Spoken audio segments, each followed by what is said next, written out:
Hey everyone, I wanted to post the update about my visit with the chronic Lyme doctor. I apologize it took me so long for this update to get posted. I've been dealing with my health issues as well as a neck injury that kind of came out of nowhere. So I haven't been feeling very great and have been spending quite a bit of time in bed. So that's why I haven't been able to post this video. But I did order a tripod on Amazon, which should make recording easier when I'm stuck in bed, as well as a couple other places around the apartment. So I should be able to start posting videos on a more regular basis again. So I want to get right into the update about the visit with the Lyme doctor. It went very well, and I really liked how thorough the doctor was, how much he listened to all of my concerns and questions and really took his time in answering all of those and understanding my entire medical history from when I was born all the way up through now. So that was great. He definitely thinks that chronic Lyme is playing a role in what is going on with me. He doesn't think it's the entire story. He thinks I have some co-infections that are making my symptoms worse, and so we will be treating those as well as chronic Lyme, but we're going to start by addressing the chronic Lyme. So the plan is to start me on some antibiotics and some other medications to kind of help with my inflammation and help prevent some yeast overgrowth from the antibiotics that I am going to be put on. And so that's the plan. I should be starting the first of those medications probably within the next week or so. The reason that I haven't started on any of them sooner is because he wanted me to taper off of one of the medications that I was on and then onto a HCl supplement to help with my acid reflux. So I am off the medication he wanted me off of, and I am well into the taper onto the HCl, and I feel like I'm at a pretty stable dose of that. So I should be able to start the antibiotics pretty quickly here. So that is kind of our plan for what we're initially going to be doing. Like I said, we are going to be pulling some blood work to look further into some of the co-infections, as well as just to make sure all of my organs are functioning properly and aren't causing any additional issues that we're unaware of. So really excited to start this treatment. Like I've said in other videos, there is no guarantee that it works. He does have some other options if my body doesn't respond to the oral medications that he is putting me on. But either way, we're looking at least 2 years before he feels like I will be better, if I'm going to get better and possibly done with chronic Lyme treatment, at least for the initial stuff.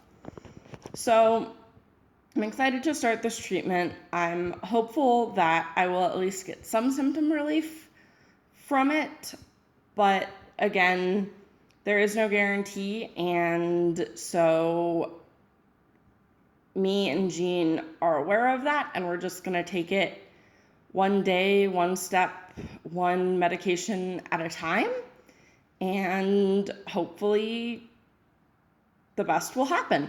So that is kind of the initial plan and our initial feelings on it. The reason why we haven't kind of treated this and gone down this path before and why doctors that I've seen before, including the doctors at Mayo Clinic, haven't recognized chronic Lyme as part of what is going on with me is because chronic Lyme is still a very new and fairly controversial diagnosis in the medical community. A lot of doctors don't believe that it's a thing, so it's really hard to get diagnosed with it. And in addition to that, the tests to diagnose chronic Lyme are expensive, they're not well known, and that just adds to it being harder to get a diagnosis of having chronic Lyme. So that's why none of the doctors that I've seen previously have picked up on this. With all of that said, in regards to the chronic Lyme treatment, I will still be following up with a movement specialist neurologist to look at my kind of gait disorder and just my whole neurologic picture.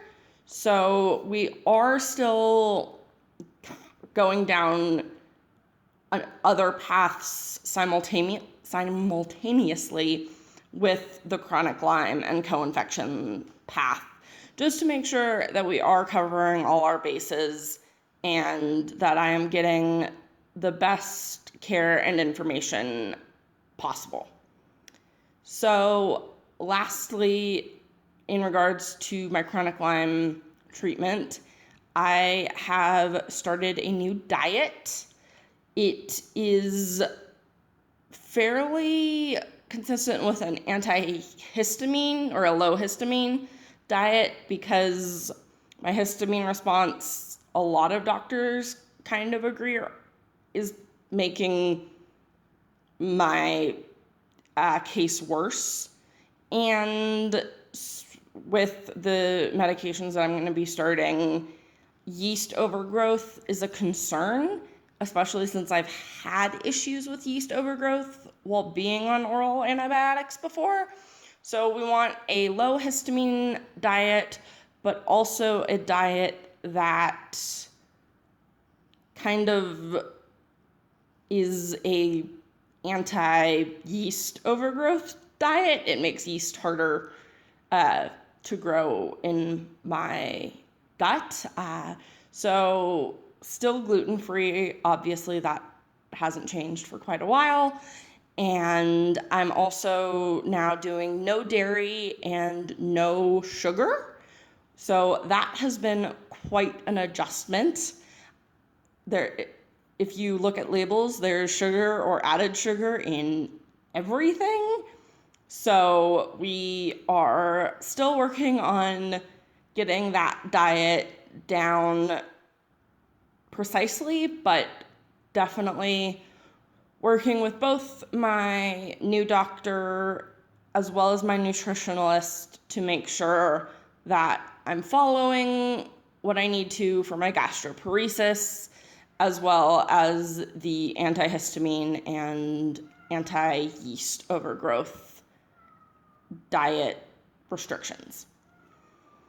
So that is going to be it for this video.